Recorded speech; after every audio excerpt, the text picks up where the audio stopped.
Hello, my noble band of outlaws. Outlaw Samurai coming at you live with a video. Well, is he going to do a continuation of the already 30+ minute video? Well, no. See, I decided to go ahead and make this video anyways because I'm going to make a backlog of what I view as a sword master and a sword competitioner, as it would be. And I said this in the video I said that either as a live stream or anything, but I decided to go ahead and make this anyways. The difference I see as a sword master and a sword cutting champion is simply what that entitles. Now, they are both the highest level in the respective terminologies that I have granted them in my mind, but a sword master is a master of sword combat.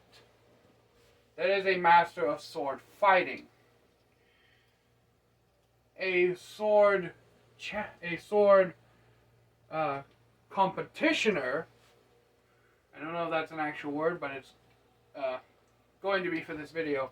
A sword competitioner is a master of cutting. Now you may be wondering, Outlaw, that's exactly the same, isn't it? Not entirely. Because with sword combat, rarely is it ever down to just simply one cut wins the battle. That's pretty much anime telling you lies. I know, anime lying, how blasphemous. But in any case, what a sword master is a master of sword combat. That is sword fighting. And as I said, very rarely does it ever come down to just one simple cut, you win. No, it's cut, you get blocked. Short bind, release the bind. Alright. Opponent counterattacks, you block, you counterattack, he blocks.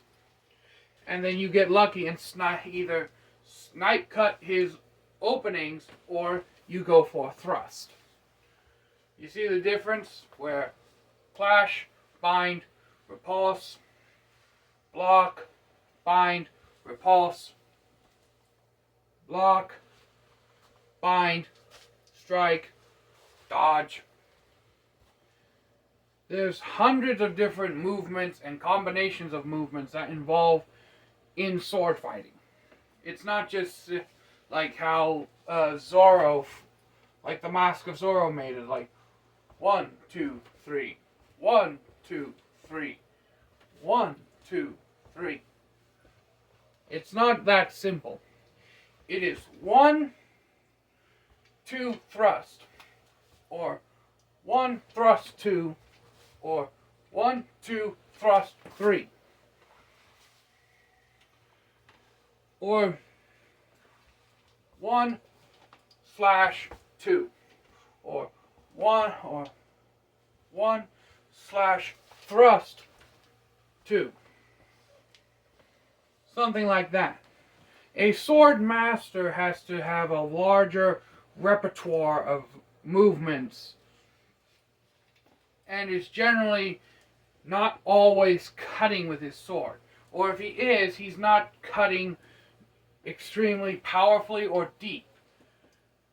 Cuts with a sword can actually cut much deeper than you think with very minimum power. It is a force enhancer. Okay? Watch this. See my wrist?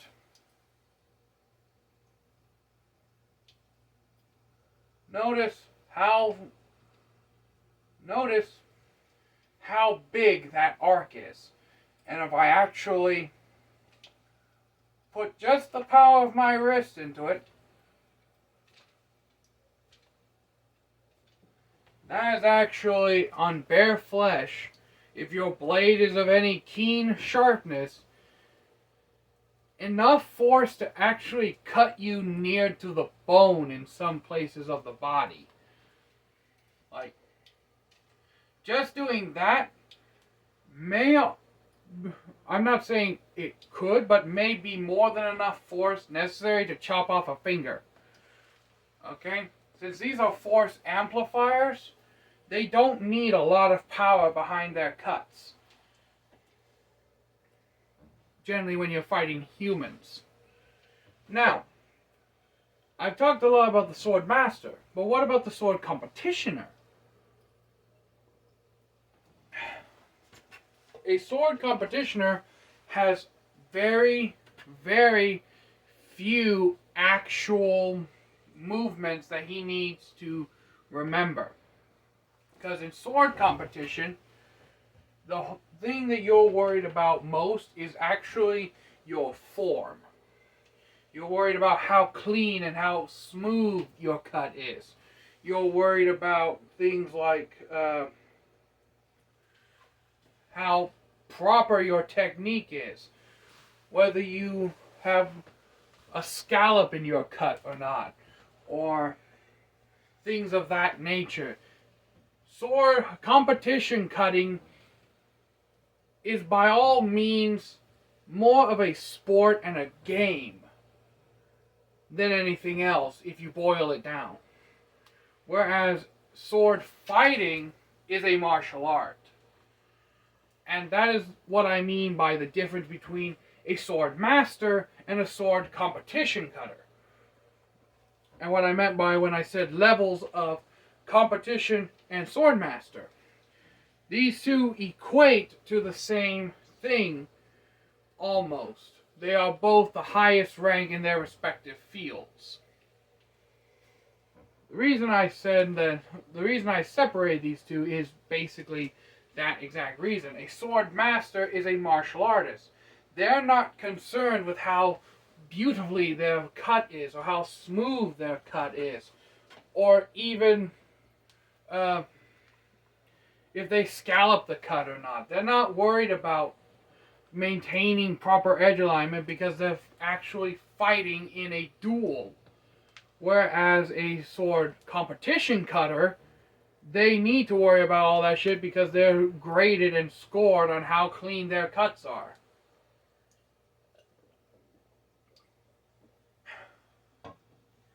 This is their fundamental difference. Alright? That is, in essence, the difference between a sword master and a competition cutter. Alright? And honestly, there's only two swords that come to my direct mind that would fill the niche of what a sword master would want to carry and a competition cutter would want to carry in my collection. The sword master, in my opinion, would actually, more often than not, choose the Warrior O katana, and the competition cutter would choose my Hanwei Raptor Nanabukusho Tsukuri, and here's why. The Warrior O has length, and in a sword fight, length equals safety to an extent. Because it has a longer blade, it puts your opponent further away from you, and generally speaking, if you know how to manipulate its weight, it doesn't become a huge issue. Mainly because sword fights don't really last that long. And it's not overly heavy, at least in my opinion. And because of its robust blade and just being very robust and strong altogether, it fits the niche of the sword master as a combat weapon. Whereas the Nanabukusho Tsukuri is extremely sharp, light, fast, easy to control, and will give you devastatingly accurate cuts. As we saw when I used it in the first cutting video of 2024. It just went sailing through those cardboard tubes and it didn't even dull. That's the kind of thing that a competition cutter would want. And the Warrior O is the kind of thing that, in my opinion, the sword master would pick. Now, obviously, I have a lot of other swords, but those are just the two that most readily come to my mind because of the criteria that I've set in my head of what makes a sword master and a competition cutter. But let me know if you disagree or you find anything that I may have said incorrectly or overlooked or glanced over. Any of that good shit in the comments down below. So until next time, my noble band of outlaws, Outlaw Samurai tells all y'all, be crazy rednecks, be safe in using your weapons. I'm out. Peace.